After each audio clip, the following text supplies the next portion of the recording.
Okay, guys, we're gonna start the podcast here with a little bit of comedy for you guys. Well, what I like to call comedy gold, but just listen to this shit.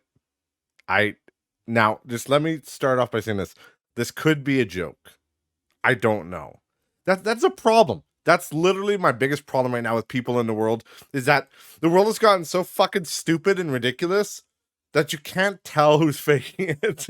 You can't tell who's like just doing something with the cadence of being serious to be a meme and who's actually weird and offended. But I don't know. Either way, it's funny. It's funny to think about. It's funny to hear. But like, just listen to this lady's story. This is some woe is me type bullshit.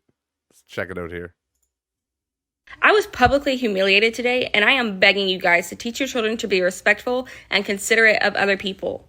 So I was at Target earlier this morning, and this mom and her son were walking behind me. Her son was maybe 3 or 4 years old, definitely old enough to know better than to do what he did to me. So I'm walking down the aisle, minding my own business, and this kid out of nowhere goes, "Somebody stinks. Somebody smells like doo-doo." And listen, I don't wipe my so I knew he was talking about me. Like, I know I smell like doo-doo. But pheromones are natural, and I hate that we as a society have shamed other people for having natural body odors. We need to normalize this. No other animal worries about how they smell, so why are we worried about it? Anyway, I thought it was really disrespectful, but I wasn't going to say anything until this kid gets closer to me, and he smells me, and he goes, "Mommy, I think it's this lady." First of all, I am not a lady. I'm not a lady, and he should not be assuming my gender. Second of all, mind your business. You are in my personal space, and you're saying something that you know is going to embarrass me out loud. And I know he knows better. I have a newborn, and they have never said anything like this. They already know not to say anything. If they don't have anything nice to say, they're not going to say anything at all. And so I just think it's ridiculous. At 3 or 4 years old, this kid doesn't know any better than to just keep his mouth shut. I was publicly Yeah, so that's that happened. Let me just say, kids they don't have a filter. All right, kids they don't have a filter. So again, this kind of just the cadence kind of weird. I don't know how she's talking about it. It kind of sounds like she's just it just seems like unnatural the way she delivers it. It seems like she's joking, like just the way she's like, I don't wipe my ass. When it got censored, that's what she said. She said, I know I don't wipe my ass, but it comes from Cadence Naturals on Instagram. I think but I looked into her program. What am I, fucking 100 years old? Jesus Christ.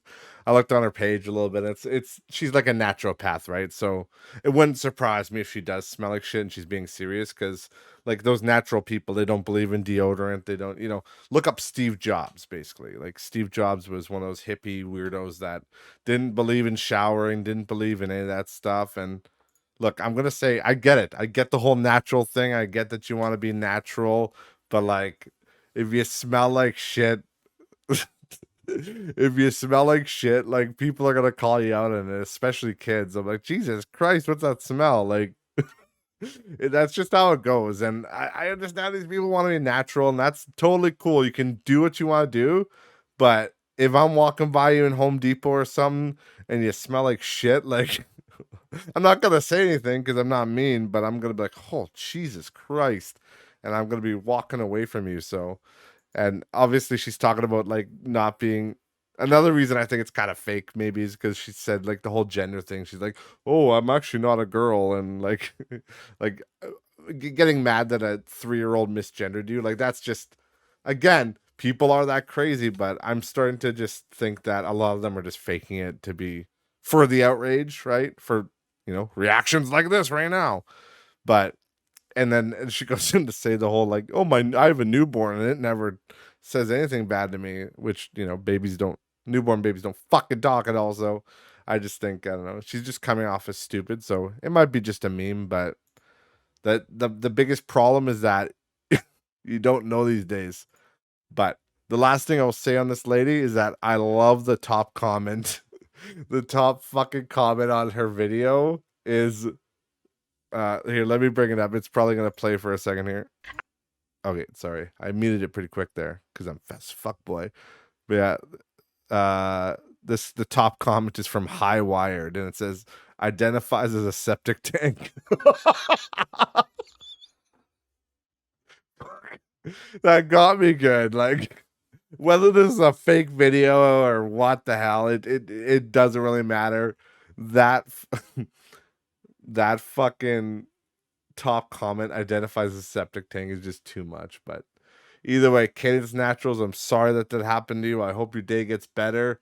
And if it's a fake video, fuck you. That's the fucking stupidest content I've ever seen. Either way, let's start talking about the podcast, boys.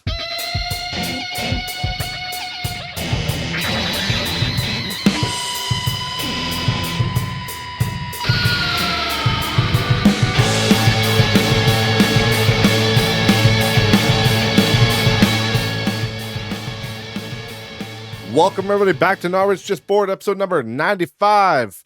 We are 5 away from the numero 100. I can't believe how fast it's coming. It feels like it was just a week ago that like we were at 80. You know, it's crazy how fast everything goes, how fast time goes by. It's crazy. Like I feel like, you know, your childhood goes by so slow, and then your adult, once you hit 30, it's done. Like it feels like time just goes super fast. But I think part of it is just you're fucking exhausted all the time.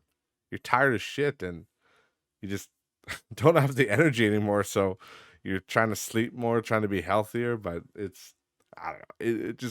It feels like time's going really fast, which is honestly kind of scary. But how was your guys' week? Mine was Katsi comme ça. That means so in French, I believe. I could be wrong on that. I haven't taken French or done anything with French since grade 6, I think. So, you know, I'm not that versed in French, guys, okay? Maybe I'll get the Rosetta Stone package on it. Either way, what's been going on? There's actually been some cool shit going on recently. Surprisingly, there's like been nothing going on. There's been some stuff, like there was like the Planet of the Apes movie, the trailer came out for that. But like I don't know. Some of that stuff I just don't give much of a fuck about anymore. It's just like, yeah, that's kind of cool, but they've kind of, you know, they've exhausted that movie series. But one trailer I am excited for that I will talk to you guys about is they just released, I think it was today. Might have been yesterday, but I think it was today. They released, because I'm recording this on Wednesday, November 8th. They just released a Ghostbusters Frozen Empire trailer. It looks pretty interesting. I did not oh, Jesus Christ. Flip my glasses off my face. I did not expect this movie to come out. I did not expect even a sequel to the, because it looks like it's a direct sequel to the Ghostbusters Afterlife. And I honestly I did not expect this at all, because I feel like they kind of wrapped it up with, you know, Afterlife was kind of the wrap up to the long anticipated Ghostbusters 3 that they couldn't really do anymore because, you know, the guys are old as fuck, and well, Harold Ramis is also dead. He's passed away. God rest his soul. Guy's a fucking gem. But, you know, they're getting up there, so they couldn't really exactly do their own standalone movie, but so they kind of wrapped it up with, you know, his story, and it's his granddaughter, and Afterlife. It was really good. Afterlife was honestly, it was a solid movie, and the way they kind of brought back Gozer, and it was basically a good mixture of a new story with nostalgia mixed in. You know, they didn't, so many fucking stories now, so many stories. They lean into nostalgia. That's all they do. They just hardcore lean into nostalgia. And again, I'm a fucking sucker for nostalgia. Don't get me wrong. That kills me every time, because every time I see something like, well, like look at WoW Classic that I'm currently playing. That's nostalgia to the fucking max. Like, there's no reason your average person would want to torture themselves with WoW Classic unless it was extremely nostalgic for them to do so.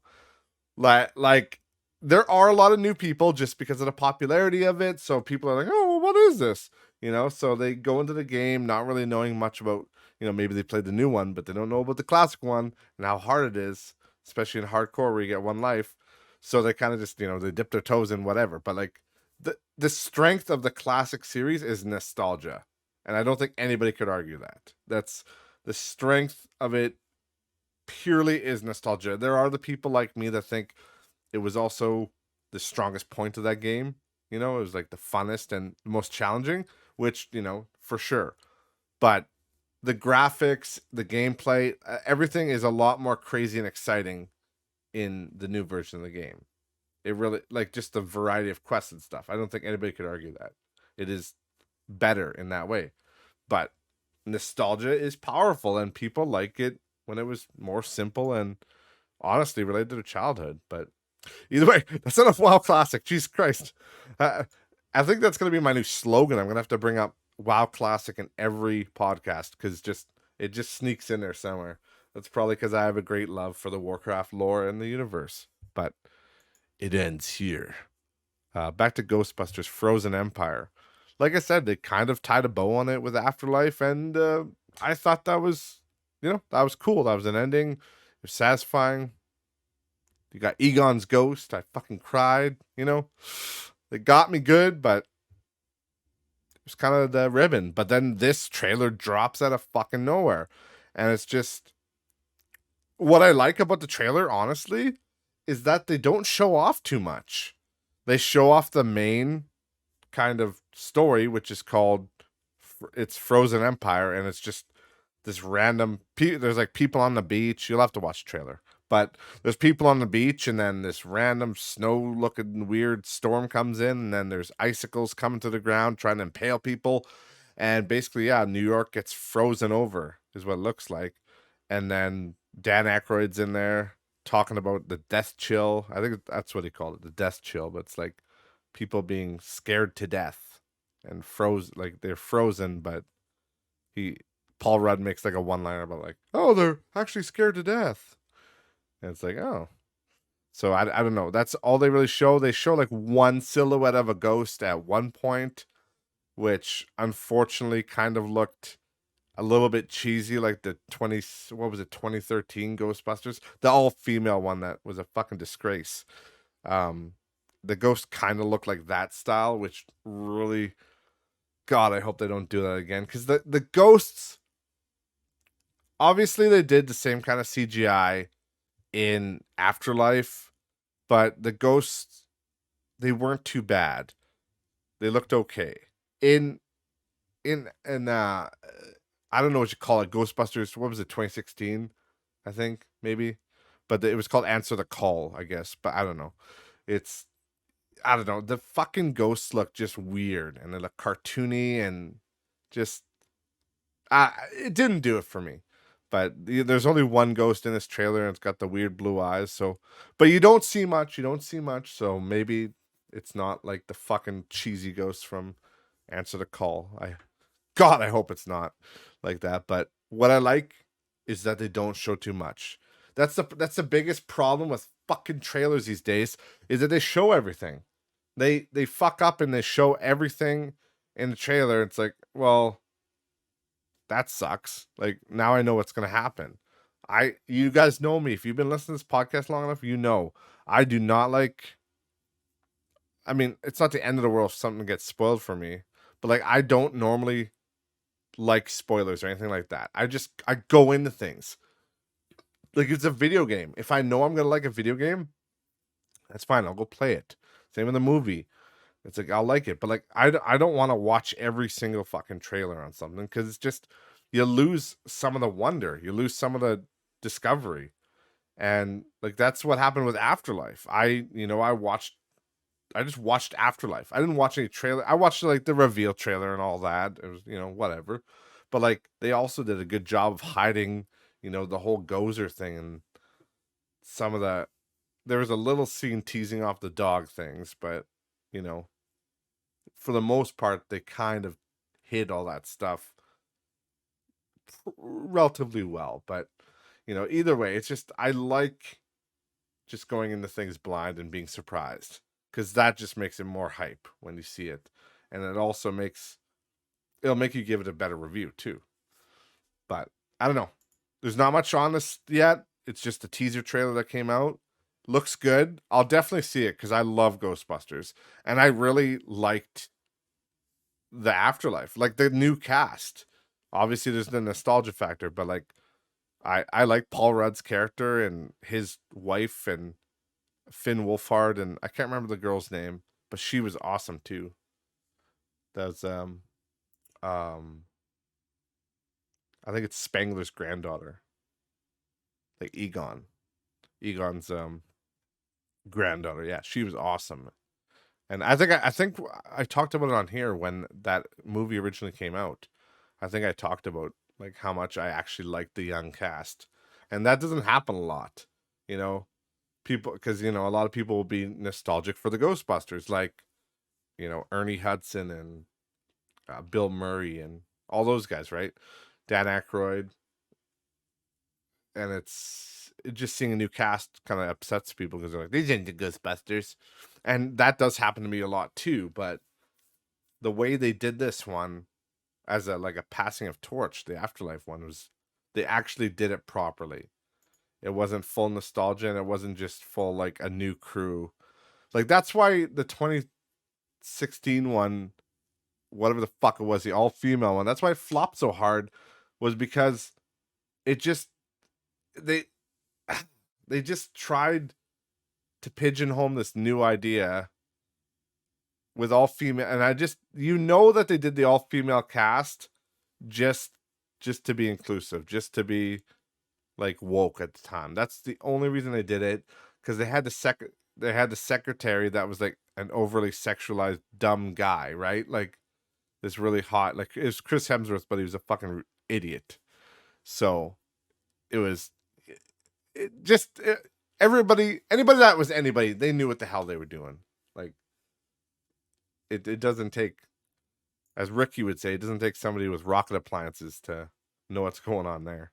But it also just didn't have any charm, and it didn't tie in. The old Ghostbusters made their cameos, the ones that were alive anyway, but which was really cool to see at the time. But they weren't their characters; they were playing other characters, or just like Dan Aykroyd was like a cab driver, and then Sigourney Weaver was a random chick at the end. Bill Murray was like a skeptic. It was, I don't know, it was just weird. Ernie Hudson, I think, was the hell's I can't remember the black lady's name in there, but it was her dad, I think. But I don't know. It wasn't the original people. It was just like cameos, and they were playing random people, and then it just didn't work. The cameos were cool, I will admit. Nostalgically speaking, it was cool to see them, but it didn't work in the context of the movie. But either way, I'm gonna check it out. I'm gonna be following this. I'm excited for this movie. It's gonna be coming out in the spring, so keep a lookout, boys and girls. I know it felt so weird when I said like let's start the podcast, boys, at the beginning, because I'm like, I want to be more inclusive. I want to say people. Maybe I'll just get my Trudeau on, call everybody people kind. The people kind that watch my podcast or listen to my podcast. Come on, people kind, let's go. The other thing, this isn't out yet. I mean, there's 100 of them on YouTube, but they're all fakes. But Rockstar has announced that there's a GTA 6 trailer coming out. I believe it's this week. It might be tomorrow, actually. But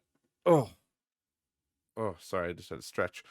But yeah, there's a GTA 6 announcement trailer, and this is apparently it's real, because obviously this has been a meme for a while, and it's been faked in 100 different ways. It's been out of control.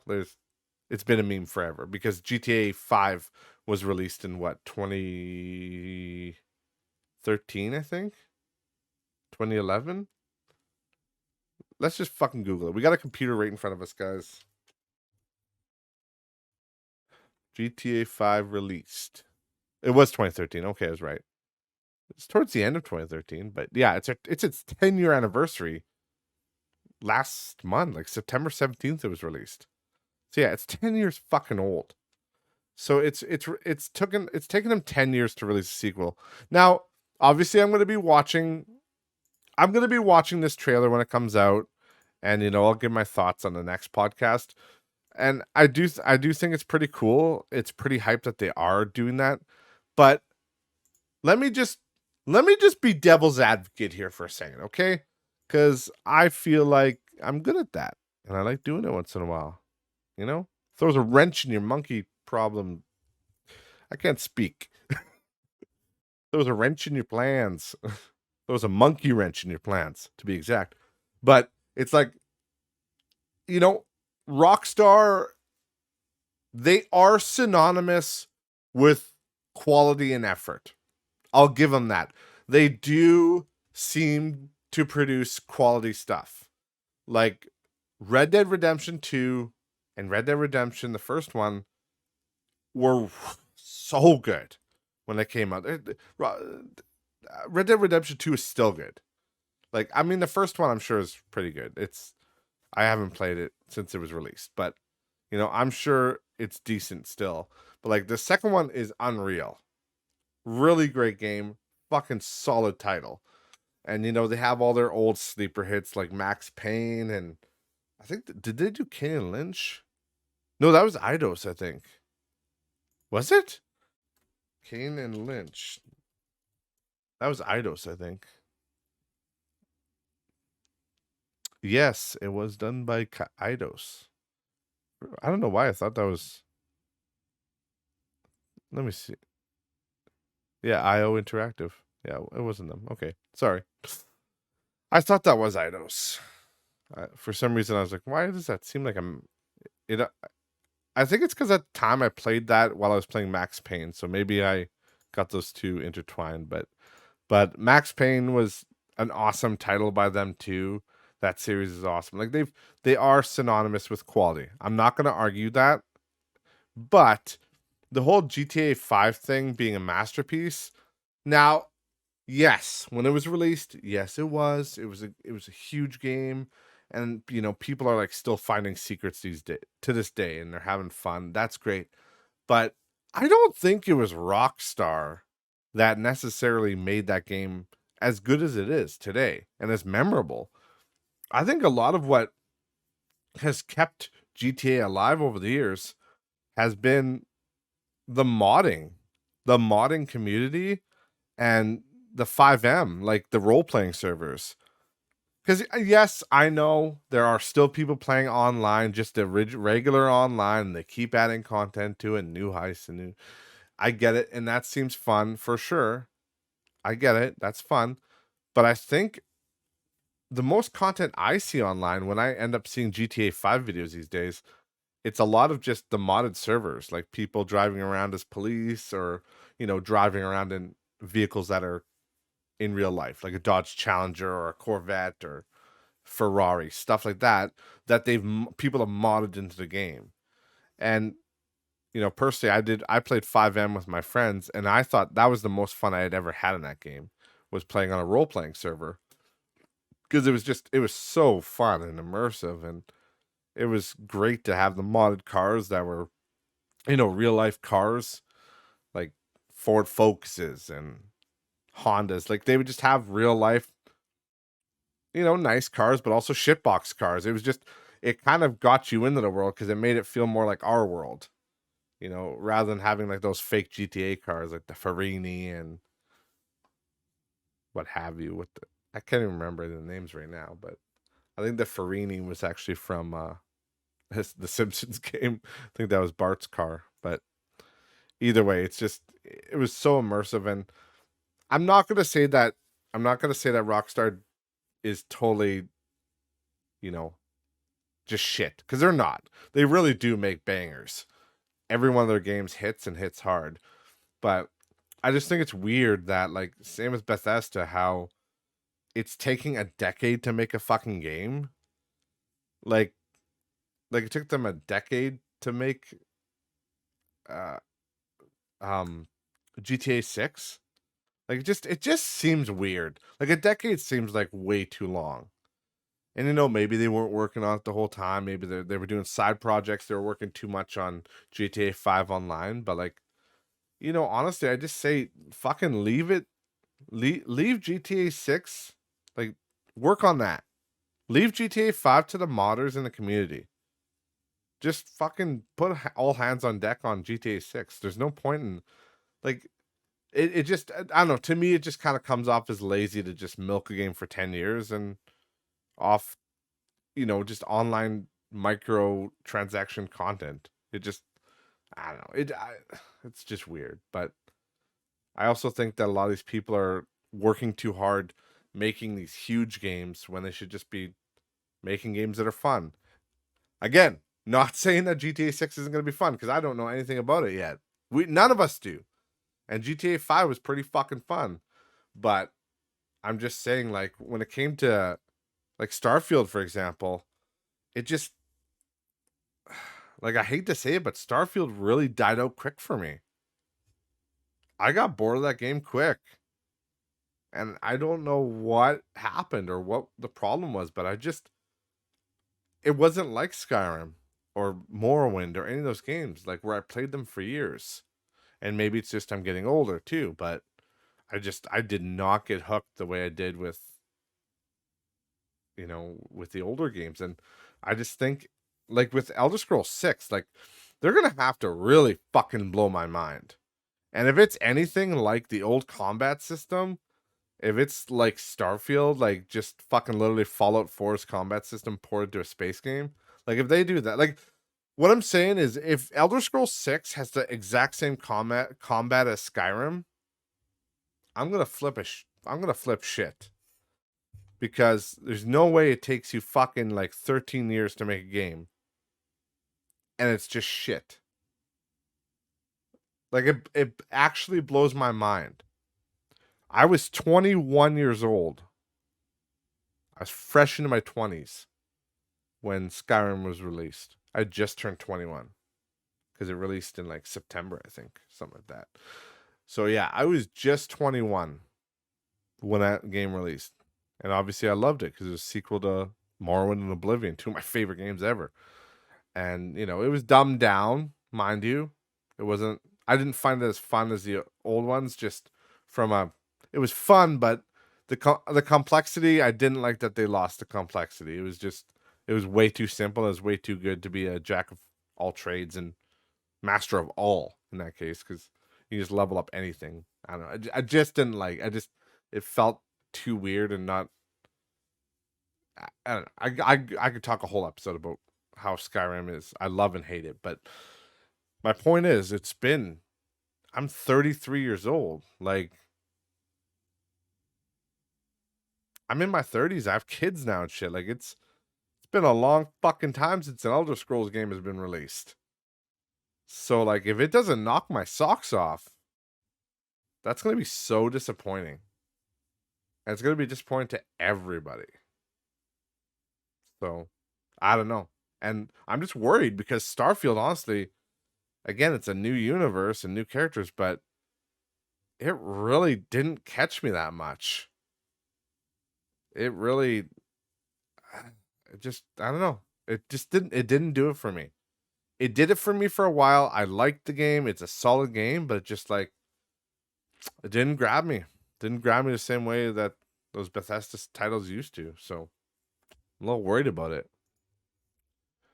But either way, we'll we'll see what happens with this GTA. I went on a whole fucking rant there about Skyrim, but we'll see what this GTA 6 trailer looks like, and hopefully they can pull something sweet. And I'll play it, but I think I'm more excited for what they do with the role playing servers, like the 5M servers for GTA 6, because I think that's going to be really fun. But either way, we'll check it out when it comes. Now, there's another thing I want to talk about too, which is interesting. Everybody knows the streaming platform Kick. We're actually on Kick. We have our own. Let me just log into it. I haven't logged into it for a while. Let's see what's on here. Oh, a half naked lady, of course. Goddamn Kick. Let's see what's looking for numbers here. Oh, XQC's on here. Huh. I didn't know he was on here. I thought maybe he was. I thought he was on Twitch. Huh. I don't know. Maybe he does both. Or yeah, maybe he streams to both. It would make sense because then he can get double the money and whatnot. But either way, Kick. I've talked about it before about how I really want Kick to kick ass. Ironically, because I think what they've done with Kick is actually they're basically the anti-woke streaming platform for streamers. Like Twitch, as everybody knows, God loves them, but they've gotten way too crazy with their policing and their double standards for fucking creators. It's just stupid. It's that place is going to hell in a handbasket. Like it's just not good. Whereas Kick, it's a new one. The UI is pretty good. Last time I checked, I don't know about now, but last time I checked, they didn't have VODs, which was a big problem for me. That's the only reason I don't stream on there yet, because I like to just save my streams and I like to save my streams, just upload them to YouTube for extra content for you guys in case you can't catch the streams. So I'll have to check if they do have VODs because I haven't checked in quite a while, but I definitely would choose them because you don't have to worry about getting kicked off for saying like just anything. And people are always like, "Oh, it's just an excuse to be racist." It's like, no, it's not even racist. Like literally, there's a fucking girl on Twitch playing Flip Cup with her ass, and she doesn't get banned. That's fine. But then there's a guy who takes his shirt off on stream for a second, or you know, like he gets up and maybe his shorts ride down or something, and you see like a little bit of pube or something like nothing. I know there was one guy that got banned for his shirt. He had his shirt off when he stood up. He had his shirt off fully. It's like that's a fucking bannable, like a 7-week ban or 7-day ban or whatever he got. But like just half naked chicks everywhere playing Flip Cup on their ass and shit like that. That's fine because they're bringing in money, right? They're bringing in viewers. That's why nobody cares. So I don't know. I just think Twitch is so fucking stupid, and they're just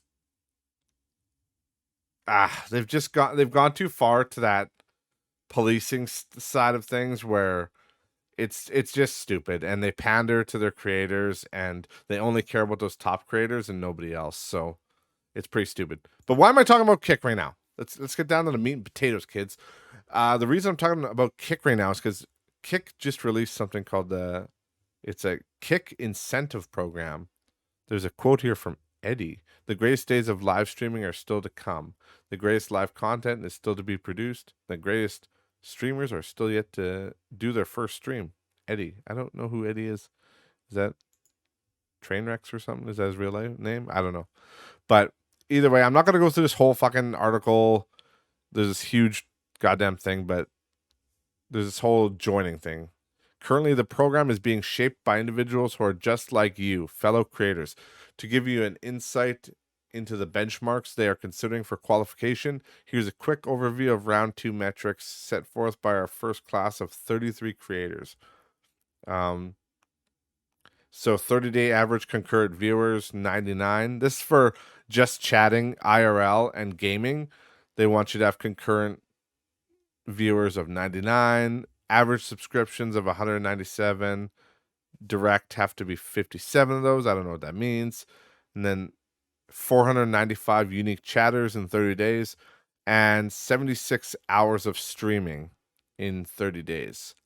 And at least 1,596 followers. So it's not obviously for everybody. I heard about this from a guy on Instagram, and he was talking about it in like how Kick is going to start paying their creators hourly, and $16 an hour is American, and that's what they're going to pay them. And I thought that's pretty fucking cool because but it was misleading because he made it sound like they're they were going to pay everybody, but it's actually going to be people that are in this program, and to enroll you have to have these metrics, right? Which makes sense because you don't want to pay everybody, like, because literally everybody would just stream games just for fun and get paid.